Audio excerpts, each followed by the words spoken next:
kulanti wacan saaxiibayaal halkan waa dhaanka wararka ku soo dhawaada wararkii ugu dambeeyay Soomaaliya iyo caalamka qodobada warkeena aad ku daawan doontaan waxa ka mid noqonaya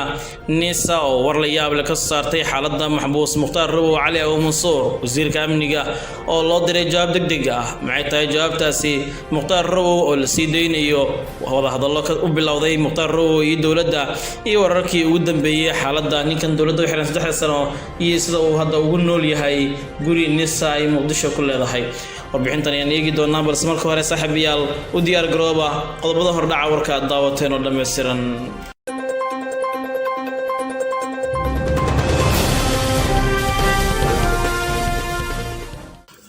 aynu ku bilownay Nisa ayaa war la yaab leh ka saartay xaaladda Mukhtaar Robow Cali oo Mansuur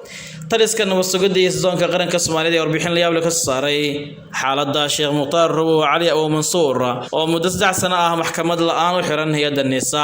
qoraal ka soo baxay hay'adda Nisa oo uu ku saxiixan yahay agaasimaha ku meel gaarka ah ee Nisa Yaasiin Farey ayaa la sheegay in xaaladda caafimaad ee Mukhtaar Robow ay wanaagsan tahay isla markaana uu leeyahay dhaqaatiir si joogto ah ula socota xaaladiisa caafimaad qoyskiisuna ay joogto u arkaan oo lagu hayo guri ammaan ah oo ku yaala Muqdisho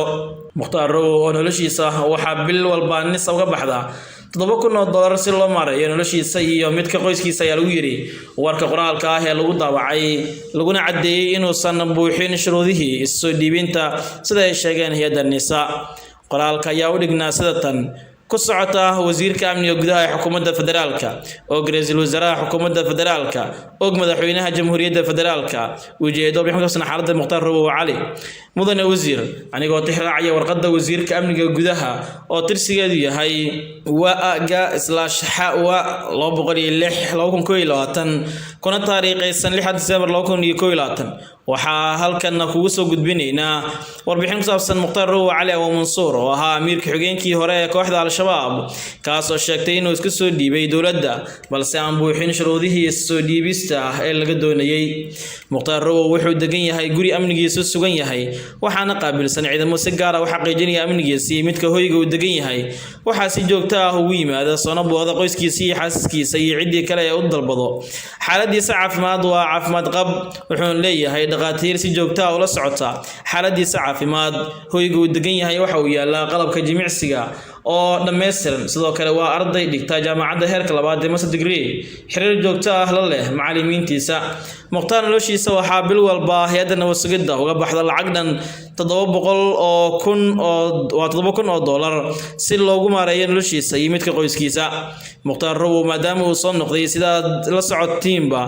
xubin soo ka tirsan Al-Shabaab isla markaasna uusan soo buuxin shuruudaha soo dhiibaha loo dejiyay waxaan cadeynaynaa in waajib naga saaran yahay amnigiisa sidoo kale aan bulshada ka ilaalino qatar walba oo dhankiisa uga iman karta ayuu yiri Yaasiin Farey oo warqadan isaga uu ku saxiixan yahay tan ayaa ka dhigan in Nisa jawaab cad ka soo bixisay hadalkii wasiirka wasaaradda amniga Cabdullaahi Maxamed Nuur ee ahaa in 49 gudahood ay ku soo cadeeyaan Mukhtaar Robow iyo waxa uu ku xiran yahay waxaana hay'adda Nisa ay markan si cad u sheegaysaa in Robow xaaladiisa caafimaad ay wanaagsan tahay isla markaana uu ku nool yahay guri si gaar ah amnigiisa loo ilaaliyo tani waxay ka dhigan tahay in dhaqan gashay amarkii wasiirka amniga ee dawladda federaalka Soomaaliya isla markaana jawaabta la filanayay ee Yaasiin Farey aysan ahayn mid laga filan karay oo ahayd inuu ka gaabsado balse waxa la leeyahay cadaadis wasiirka dhankiisa uga yimid ayaa sababtay in Yaasiin Farey uu si degdeg ah jawaab uga soo bixiyo Mukhtaar Robow Cali oo Mansuur iyo sababaha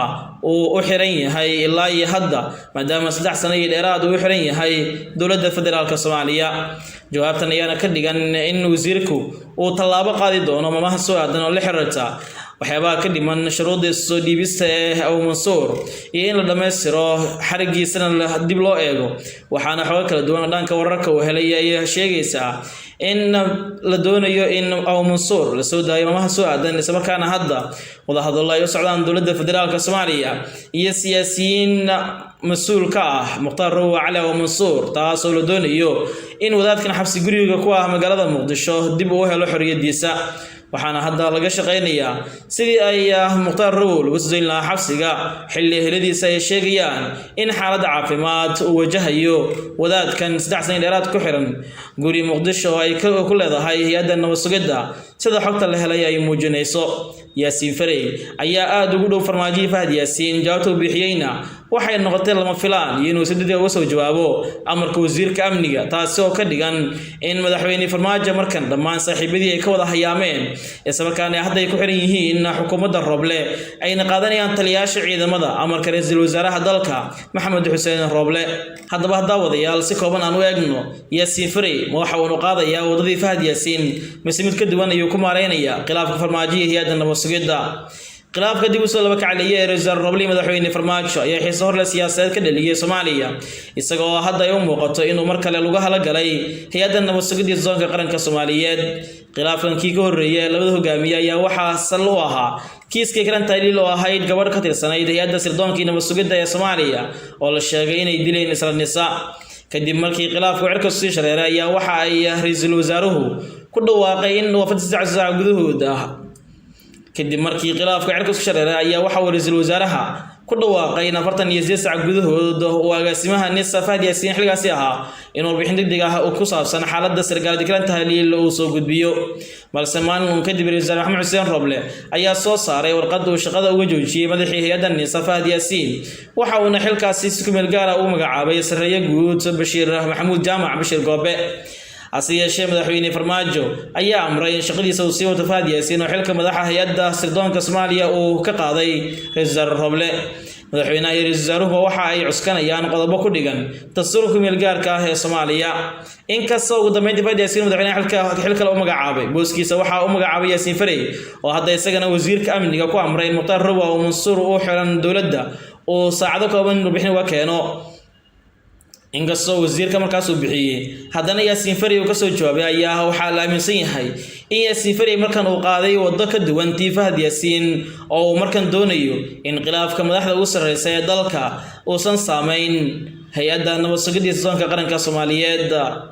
Yaasiin Farey ayaa jawaab ka keenay xariga uu ku xiran yahay Mukhtaar Robow iyo sababaha dowladda federaalka Soomaaliya ninkaas ay u xirtay.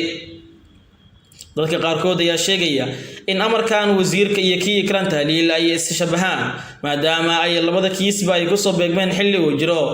loolan xoogan oo u dhaxeeya farmaajo iyo Roble. maalmihii ugu dambeeyay ayaa waxa muuqatay khilaafkan oo soo laba kacaliyay maadaama ay jireen arrimo badan oo hareerayay doorashooyinka Soomaaliya oo la doonayay inay dhacdo koorinta u sadmaanin sanadkan. kusimaha taliyaha Nisa Yaasiin Farey wuxuu ka mid ahaa raggii lagu eedeeyay sida loo waayay Ikran Tahliil Faarax oo isla hay'addaasi ka tirsanayd.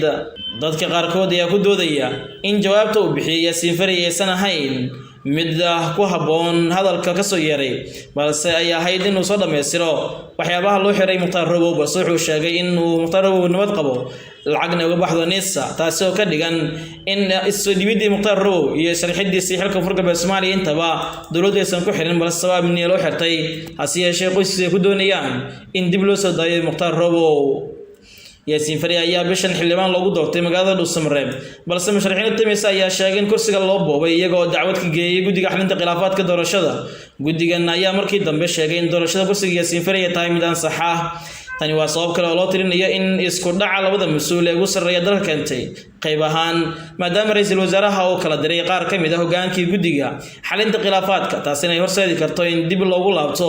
go'aamadii ay gaareen oo ka mid yahay kursigii Yaasiin Farey uu ku fadhiyo. balse hadda ay u muuqato in khilaaf ka taagan Yaasiin Farey uu ka cararayo isla markaana uu ka cabsi qabo in saameyn ku yeelato hay'adda nabad sugidda Soomaaliya. guud ahaan daawadayaal waa naga intaa wararkii ugu dambeeyay xariga Mukhtaar Robow tan iyo kulan dambe nabadgelyo.